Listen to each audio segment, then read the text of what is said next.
Selamat malam, Bapak atau Ibu dosen. Saya dengan Mbak Moronjili Tanua, panggilannya Angel.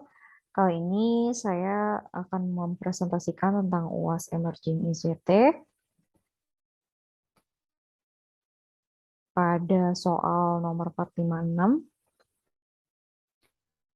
Jadi, saya membahas studi kasus terkait PT NASA, yaitu sebuah pabrik atau perusahaan yang bergerak di bidang produksi sepatu sport di mana dia menjualnya ekspor dan lokal. Merek-mereknya antara lain Nike, Airmore, Columbia, kemudian League juga ini biasanya untuk lokal, kemudian untuk Eropa namanya Swissis. Dan prinsip pada kegiatan produksinya yaitu order to make, yang berarti customer harus melakukan order terlebih dahulu kepada factory, kemudian factory akan membuat barangnya sesuai pesanan. Nah, awalnya mereka ini pemesanan hanya dapat melalui offline gitu. Jadi, ke depannya perusahaan ini akan mengembangkan berupa online juga untuk pemesanannya. Nah, ini investasi IS atau IT yang saya tawarkan pada perusahaan ini, yaitu aplikasi IFBMS, yaitu Industrial Footwear Business Management Solution, di mana investasi sistem ini berupa teknologi informasi yang digunakan untuk mendukung proses bisnis perusahaan, dari proses pembelian, proses penjualan, proses produksi, inventory, akuntansi, dan sebagainya. Di mana ini adalah salah satu pengimplementasikan teknologi informasi yang digunakan untuk meningkatkan kinerja perusahaan, meningkatkan benefit, mempermudah manajemen untuk mengambil keputusan juga gitu ya. Kemudian eh, aplikasi ini juga memiliki kemampuan untuk mempermudah dalam pengelolaan pembelian bahan baku dan dalam berhubungan dengan buyer maupun supplier, semuanya itu dalam satu sistem gitu, menerima pemesanan dan proses manufacture juga gitu. Nah, bagaimana cara untuk menilai atau melihat seberapa baik suatu investasi teknologi ini gitu, khususnya pada aplikasi yang saya tawarkan.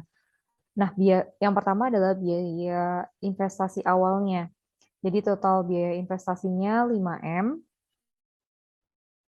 Kemudian biaya berjalannya setiap tahunnya untuk kegiatan operasional itu eh, per tahunnya sekitar 1,171 juta dari laptop karyawan, jaringan internet, biaya hosting aplikasi, biaya server database, biaya data center.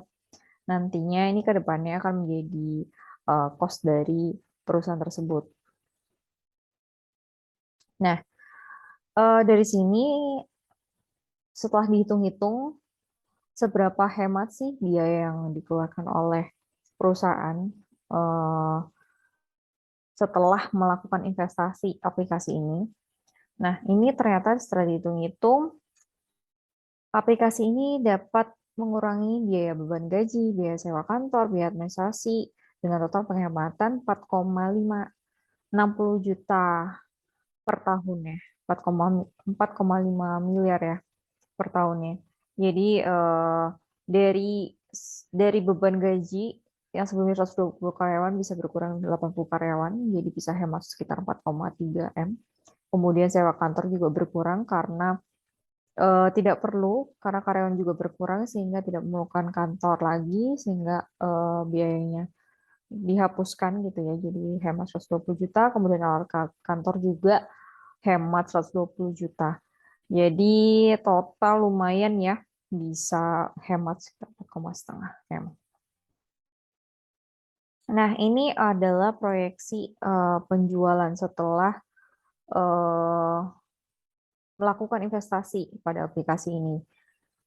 Memang pada tahun 2022, karena investasi di awal ya, tentu saja net profit pasti berkurang gitu, sekitar 1,6 miliar. Kemudian di tahun berikutnya dengan asumsi sesama ya di tahun 2021 gitu, net profit bertambah sekitar 3,3 M.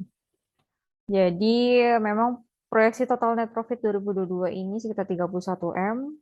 Kemudian di tahun 2023 ini akan bertambah gitu ya. Akan bertambah sekitar 36 M. Dan berikut selanjutnya di tahun selanjutnya gitu ya. Oke. Kemudian ini berikut rencana pengembangan teknologi PT NASA. Yang pertama, pengembangan teknologi itu untuk mendukung proses bisnis perusahaan ya. Dari pembelian, penjualan, produksi, inventory, akuntansi, dan sebagainya. Kemudian yang kedua, mengembangkan saluran distribusi produk pada distributor retail secara online gitu ya. Kemudian merekrut SDM yang memiliki kompetensi dan integritas yang tinggi. Yang keempat, mengembangkan penjualan di bidang e-commerce. Kemudian meningkatkan income perusahaan pastinya dengan promosi yang menarik. Karena kita punya sistem, semuanya sudah bisa dimonitor jadi satu gitu ya. Jadi kita bisa fokus pada penjualan. Yang keenam adalah menerapkan teknologi yang di era global. Kemudian berikut balance scorecard menurut Kaplan Norton, di mana finansial KPI yang berupa net profit, target kita di 40 miliar. Kemudian customer satisfaction index-nya kita target di 8 dari range 0 sampai 9. Operation excellence-nya product quantity 100%, funding and growth-nya people turnover maksimal 5%, process failure product 0, teknologi expired 0.